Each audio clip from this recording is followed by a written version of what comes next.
Top quality और consistent performance के लिए सिर्फ सिल्वर पंप नाम याद रखना।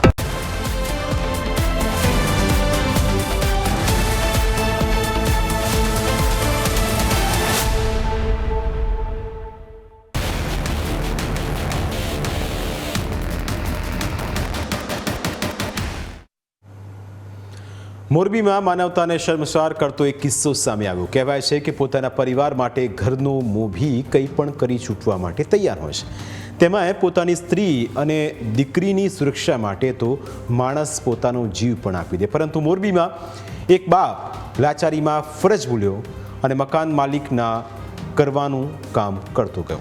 આખી ઘટના વિશે જાણશો તો તમે હેરાન થઈ જશો। વાત મોરબી શહેરના સિટી એ ડિવિઝન પોલીસ સ્ટેશન વિસ્તારની છે, જ્યાં એક હવસખોર મકાન માલિકે તમામ હદો પાર કરી નાખી। વાત એક ગરીબ પરિવારની છે।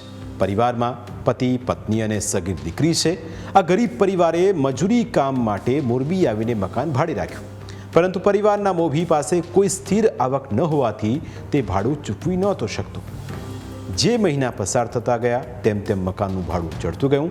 આ દરમિયાન મકાન માલિકે આ પરિસ્થિતિનો ગેરલાભ લેવાનું મન બનાવ્યું। દાનતના ખરાબ મકાન માલિકે ભાડુઆતને તેની પત્ની સાથે શરીર સુખ માણવા દેવાનું દબાણ કર્યું અને રૂપિયા ન હોવાથી લાચાર પતિએ કઠોર હૈયે તેની મંજૂરી આપી। ફરિયાદ મુજબ પતિની સંમતિથી મકાન માલિકે મહિલાને વારંવાર શારીરિક સંબંધ માટે મજબૂર કરીને દુષ્કર્મ આચર્યું। ઘટનામાં વધુ ભયાનક વળાંક ત્યારે સામે આવ્યો જ્યારે મકાન માલિકની નજર પરિવારની માત્ર 13 વર્ષની 7 માસની સગીર દીકરી પર પડી। આરોપ મુજબ ભાડાનું દબાણ વધારીને નરધમ મકાન માલિકે ભાડુઆતને તેની દીકરી સાથે દુષ્કર્મ આચરવા દેવા પણ મનાવી લીધો। એક બાપ તરીકે કોઈ આવી સંમતિ કેવી રીતે આપી શકે, પણ માથા ભારે મકાન માલિક સામે ભાડુઆત નતમસ્તક થઈ ચૂક્યો હતો। નરધમ મકાન માલિકે ભાડુઆતની સંમતિથી સગીરાને લલચાવી, ફોસલાવી અને ધમકાવીને તેની સાથે દુષ્કર્મ આચરવાનો સિલસિલો શરૂ કર્યો। માસૂમ સગીરા ઉપર રહેણાંક મકાન ઉપરાંત બીજા સ્થળોએ લઈ જઈને દુષ્કર્મ આચર્યું। ફક્ત મકાન માલિક જ નહીં, તેના એક સાથીદારે પણ મહિલા સાથે દુષ્કર્મ આચર્યું હોવાનો ઘટસ્ફોટ થયો છે।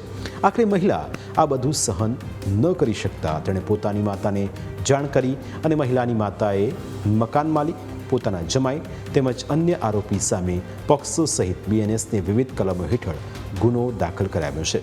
પોલીસે આ કેસમાં આરોપી મકાન માલિકની ધરપકડ કરી છે, જ્યારે બાકીના આરોપીઓની શોધખોળ ચાલી રહી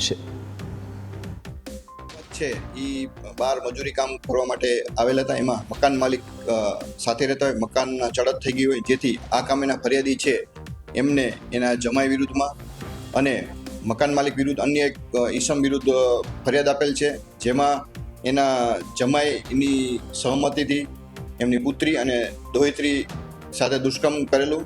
પહેલાં એના જમાઈ છે એને સહમતિ આપી અને મકાનના જે ભાડુઆત મકાન માલિક છે એને સહમતિ, પછી એની જે નજર બગાડી અને જેની દોહિત્રી છે ફરિયાદીની એની સાથે પણ મકાન માલિકે દુષ્કર્મ ગુજારેલું, જે બાબતે ગુનો દાખલ કરી અને આરોપીના રિમાન્ડ મેળવી અને આગળની કાર્યવાહી એ ડિવિઝન ચલાવી રહી છે। આ કામેમાં એક આરોપી ધરપકડ કરવાના બાકી છે।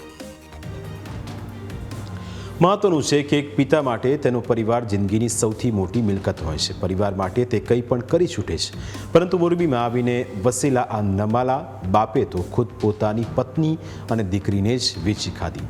તેવામાં સવાલ એ કે હવસખોર માનસિકતા ધરાવતા લોકો ક્યારે સુધરશે? પ્રાઇમ 9માં સમય થયો છે બ્રેકનો। બ્રેક બાદ અન્ય મુદ્દા વિશે વાત।